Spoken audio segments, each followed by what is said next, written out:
안녕하세요. 일렉트로캠입니다. 오늘도 테슬라 관련 근데 정치 얘기를 안 할 수가 없는데요. 주식도 얘기를 안 할 수가 없는 게 이걸 어떻게 맞춥니까? 장중에 290을 찍었다가요. 애프터마켓에서 마이너스 8%라 뭐 더 떨어질 수도 있는데 아시다시피 관세로 인해서 엄청나게 올라갔다. 이거 하루에 도대체 스윙 폭이 이게 도대체 몇 퍼센트입니까? 이걸 어떻게 맞춥니까? 야, 이건 정말 신만이 아는. 오늘 그래서 영상을 만들 수밖에 없었고, 오늘 정말 롤러코스터 같은, 물론 실제로 일어나는 이펙트는 가슴이 아프지만 내용만은 흥미진진한. 오늘 테슬라 주식이 엄청 오른 이유는 딜리버리에 대한 긍정적인 시각이 어느 정도 작용을 했다고 생각을 합니다. 생각보다 딜리버리를 못했습니다. 33만 6천 대 정도. 생산은 36만 2천 대 정도를 했는데 최근에 테슬라가 한 거에 비하면 좀 많이 부족하죠. 하지만 여기서 생각해 볼 수 있는 게 생각보다 또 차를 못 만들었다라는 겁니다. 프로덕션이 많이 줄었죠. 역시 주니퍼 모델 Y로 자신의 베스트 셀링 모델을 리프레시하는 게 역시 제조는 양산은 그렇게 쉽지 않구나라는 생각이 듭니다. 그러니까 그런 게 이미 이 딜리버리 테슬라가 공개한 수치에서도 나왔고 추측을 할 수 있고, 그리고 지금 1분기 말에 보니까 중국에서의 인도량이 장난이 아닙니다. 역시 양산이 빨리 올라오다 보니까 지금 어큐뮬레이트 데이터를 보면은 그렇게까지 나쁘지가 않아요. 그리고 주별 수치를 보면은 작년 3분기 다음으로 최근 최대치를 찍었습니다. 그 마지막 주에, 그러니까 엔드 오브 코럴 푸시죠, 진짜.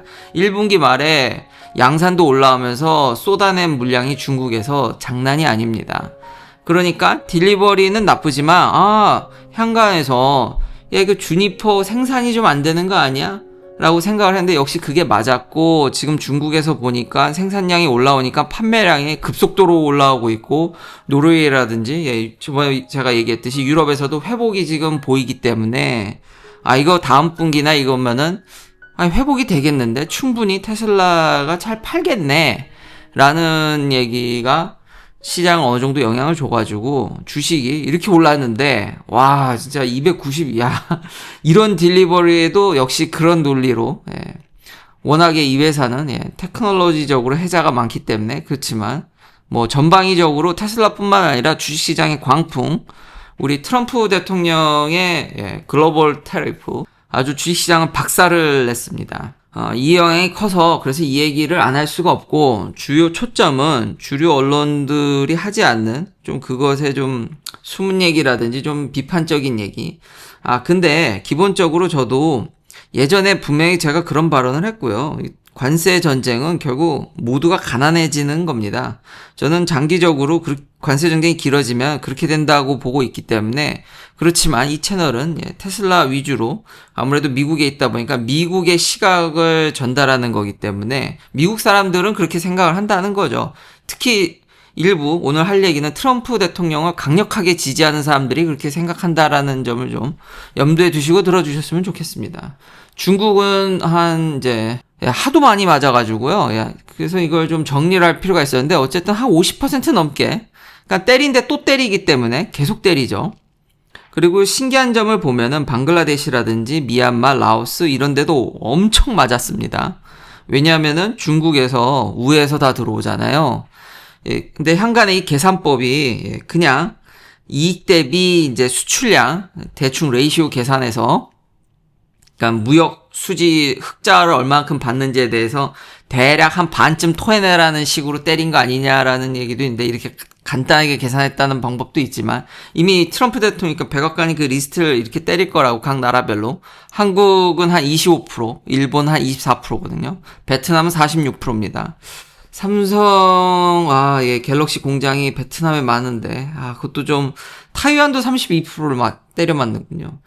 그렇게 단순히 했다라는 얘기도 뭐, 루머로 돌지만, 언젠가는 저는 근데 이런 게 터질 수 있었던 게, 계속 미국에서 비관세 장벽에 대해서 계속 얘기가 있었고, 제가 테슬라만 보더라도 그런 얘기를 꽤 많이 했었죠. 특히 한국 같은 데 보면은 이러면 통상 물론 현대 기아를 위주로 해줘야 되는 것도 이해는 하지만 좀 저거 너무 심한데라는 생각이, 제가 지난 영상에 보면 그런 뉘앙스를 몇 번 얘기한 적이 있습니다. 역시 미국도 이번에 이렇게 리스트를 많이 내놓은 걸 보면요, 그런 것에 다 기반합니다. 그러니까 알게 모르게 다 제도적으로나 이런 것들을 통해서 자국 시장을 보호하려는 거를 왜 모르겠습니까? 미국이 다 아는데, 그렇죠. 일일이 그것에 대한 대응을 안 했는데, 역시 전방위적으로 한 나라만 치고서가 아니라 이렇게 언젠가는 이게 문제가 될 거라는 생각은 갖고 있었는데, 이걸 전방위적으로 각 나라별로 완전히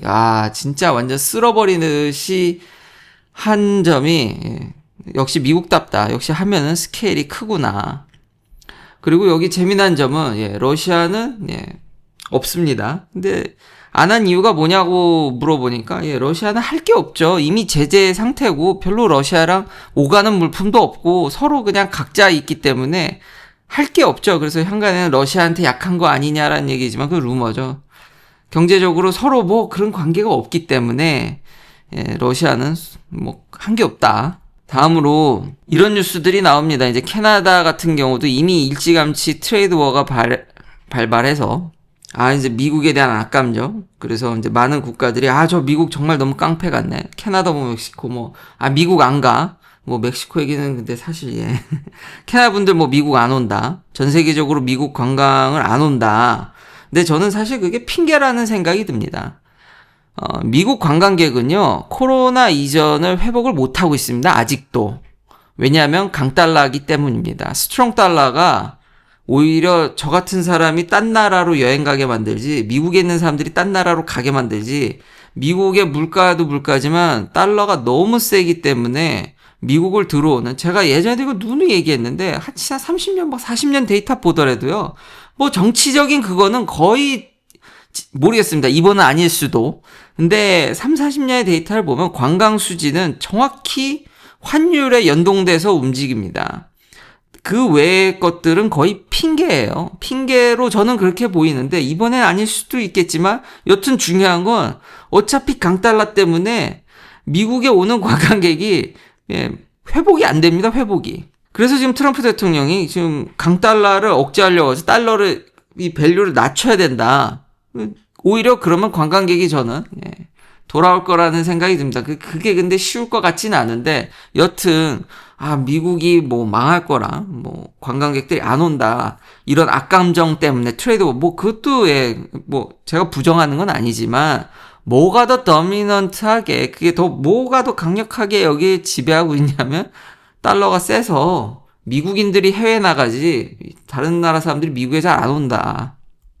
그게 더 주된 요인이다. 더 나아가서 그게 설령 사실이다 치더라도요.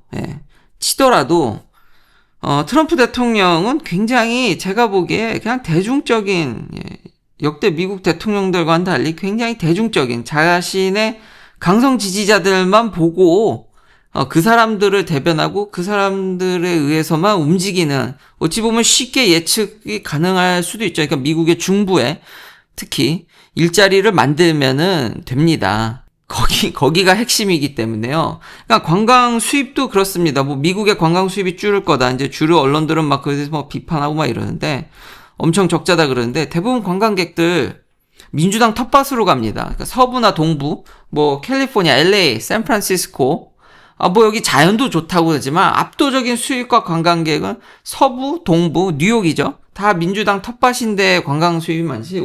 미국에 날라오시는 분들이 미국 시골로 가시진 않으시잖아요. 오시자마자 많은 사람들이 중부에. 그러니까 결국 트럼프 대통령의 그런 강성 지지자들이 관광객이 덜 와도 그렇게 타격이 오지 않습니다. 다시 한번 얘기하지만 이분들의 지지나 이런 게 중요하다.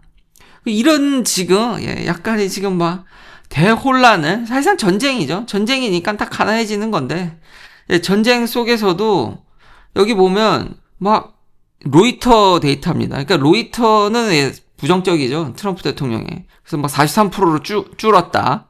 그리고 이제 지지율이 이제 하락하고 있다. 이런 식으로 이제 부정적으로 얘기를 하는데, 근데 그래도 나름 객관적으로 쓴 게 1기 때랑 비교해 보면요, 트럼프 대통령, 그러니까 트렌드는 의미가 있으니까요. 부정적으로 보더라도 트렌드를 보면 대동소이한데다가 여전히 공화당 지지자들 사이에서는 강성하다는 게 느껴져요. 모르겠다와 합치면은 이 모르겠다를 어떻게 보냐가 중요한데 여전히 그래도 부정적으로 보는 이게 지금 increasing tariff on vehicle 그러니까 차에 대해서 이게 네거티브 임팩을 줄 거냐에 대해서 동의하는 사람이 진짜 강력하게 동의하는 사람이 공화당 사람들 중에서 30%밖에 안 된다는 겁니다. 47%가 그렇지 않다라고 얘기를 하고 있기 때문에 예. 그리고 이게 너무 too erratic하냐? 아니라는 거죠. 예. 여전히 공화당 강성 지지자들 사이에서는 현재 이거 하신 일들이 그렇게 부정적인 영향이 없기 때문에 앞으로도 계속될 거다. 이것을 사실 막는 방법이 있긴 한데요. 예를 들면 한국, 중국, 일본이 합심해가지고 이것에 대해서 공동대응을 한다든지 유럽이 진짜 똘똘 뭉쳐가지고 공동대응을 한다 그러면 미국을 잠재울 수 있겠죠. 근데 벌써 듣기만 하셔도 그게 가능하겠냐라는 얘기가 나오겠죠. 유럽도 뭐 상호 리세프컬 트럼프를 때리겠다고는 하지만 각 유럽 나라마다 지금 의견이 계속해서 통일되고 있지 않습니다. EU 연합은 하겠다라고 하는데 현재 의견이 통합돼서 뭔가 실효적인 발효가 안 나오고 있습니다. 바로 상호적으로 때린다고 하는데 전혀 지금 그게 이루어지고 있지 않기 때문에 그것까지 미국이 계산을 해서 이렇게 하면 뭔가 미국을 제외한 다른 나라들이 합심을 하면 이게 공동대응이 될 텐데 그게 각 나라의 이해관계 때문에 그게 쉽지가 않다. 그리고 더 나아가서 이것도 코미디인데요. 제가 이런 걸 재밌어해서 계속 많이 쓰죠. 예를 들면 트럼프 대통령이 테슬라를 백악관에 디스플레이 한다든지 바이든이 GM에 별로 팔리지도 않는 험머 EV 그래도 최근에 조금 회복한 갖고 와서 얘가 1등이냐 테슬라는 1도 언급 안 하면서 정말 앞뒤 안 맞는 이게 기름 푸자는 대통령이 테슬라를 광고하고 그런 거의 일환이라고 보시면 되겠는데 이게 노조위원장 숀 페니입니다. 이분 이 누구신지 아시죠? 해리스와 이 강력 지지하고 트럼프를 욕하시던 분이 이번에 이런 관세 전쟁에 대해서 굉장히 긍정적이고 오히려 굉장히 이걸 서포트하는 이게 많은 미국인들의 일자리를 다시 일으키고 돌아올 거라는 것을 이런 분이 지금 현재 트럼프 대통령을 지지하고 있다니까요. 이게 작년에 이러셨던 분이 현재 이러고 있는 트럼프 대통령을 지지하고 있기 때문에 미국의 현재 분위기나 큰 부류는 물론 다 그렇다는 게 아닙니다. 당연히 뭐 민주당 텃밭인 캘리포니아나 뭐 이런 데야 뭐 당연히 트럼프 대통령에 대해서 그리고 여전히 오늘도 일론 머스크에 대해서 도지를 그래도 나는 좀 이제 한 발 물러나겠다라는 뉘앙스로 얘기를 했음에도 여전히 엔타이 테슬라 운동을 여전히 보고 있고요. 그렇긴 한데 제가 이런 시류라든지 제가 뉴스를 분석하기로는 여전히 한동안 강력히 미국의 이런 걸 할 원동력은 있어 보인다. 쉽사리 미국은 물러설 것 같지 않다라는 겁니다. 그리고 미국은 많은 아직 카드가 있다라는 것과 아무쪼록 이런 것들이 빨리 협의가 돼서 정리가 됐으면 좋겠습니다. 긴 영상 시청해 주셔서 감사합니다. 다음도 테슬라 관련 이야기들로 찾아뵙겠습니다.